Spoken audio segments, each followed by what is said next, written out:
एक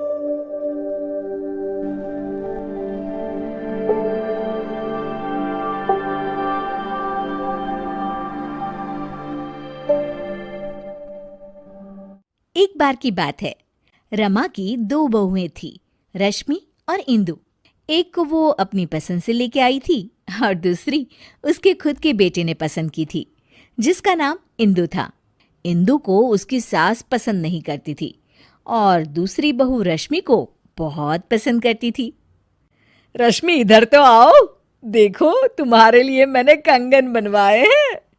अरे वाह मम्मी जी, दिखाओ। ये देखो, सोने के हैं। ये क्या मम्मी जी, इतने पतले से? ये भी कोई कंगन है? हमारे मायके में तो ऐसे कंगन नौकरानी भी नहीं पहनती। अरे, तू चिंता क्यों करती है? अगली बार इससे भी महंगे कंगन बनवाऊंगी तेरे लिए।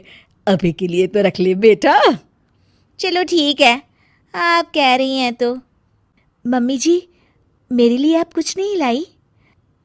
हाँ, ये लो। इंदु बहुत खुशी खुशी बॉक्स खोलती है तो देखती है कि एकदम सिंपल सी लाल रंग की चूड़ियाँ होती है। इंदु सब कुछ देख रही होती है, उसे बिल्कुल भी अच्छा नहीं लगता, पर इससे इंदु की सास को कोई भी फर्क नहीं पड़ता। वो तो हमेशा उससे बुरा ही बर्ताव करती थी।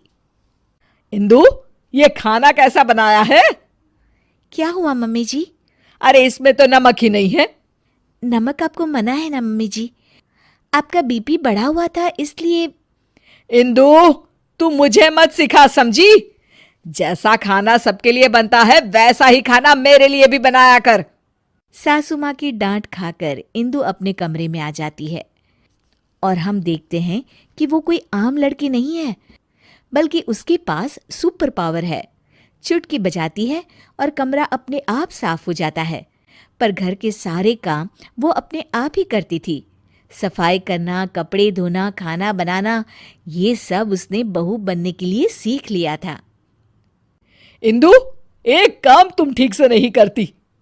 अरे, मैंने तुमसे कहा था कि पीली साड़ी प्रेस करके रखना और तुमने लाल वाली कर दी।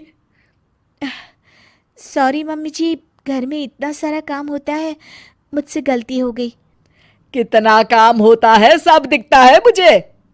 तो फिर आपको ये क्यों नहीं दिखता कि रश्मि दीदी तो कोई भी काम नहीं करती? उससे तुम अपनी बराबरी मत करो, समझी? क्यों मम्मी जी, मैंने ऐसा क्या किया है जो आप मेरे साथ ऐसा बर्ताव करती हैं? तुम उसकी जगह कभी नहीं ले सकती।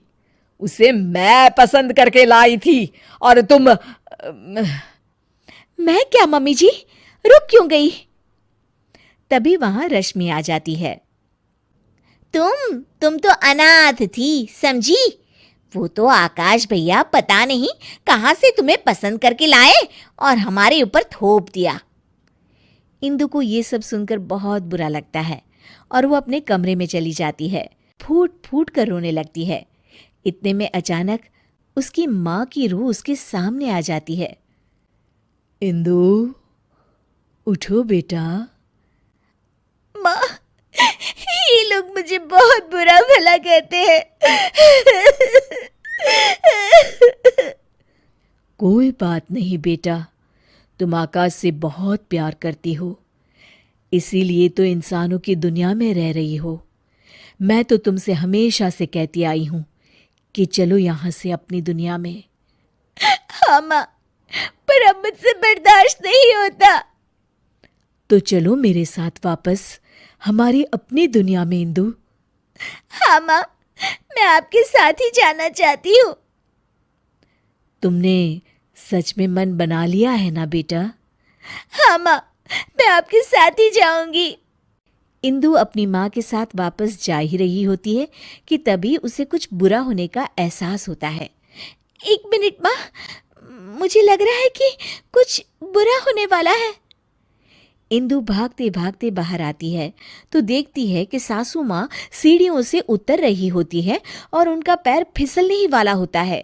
तभी इंदु बहुत तेज भागती है और आके सासू माँ को बचा लेती है, पर इसमें इंदु को चोट लग जाती है।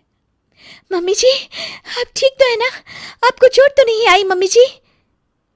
इंदु की ये बात सुनकर सासू माँ को एहसास होता है कि इंदु कितनी अच्छी है और उनका कितना ख्याल रखती है। खुद जख्मी होते हुए भी वो सास की परवाह कर रही है। बेटा, चोट तो तुझे आ गई और तू अभी भी मेरी परवाह कर रही है। थैंक यू बेटा, थैंक यू। अगर तू न होती तो न जाने क्या होता। नहीं नहीं मम्मी जी, जब तक मैं हूँ आपको कुछ नहीं होगा।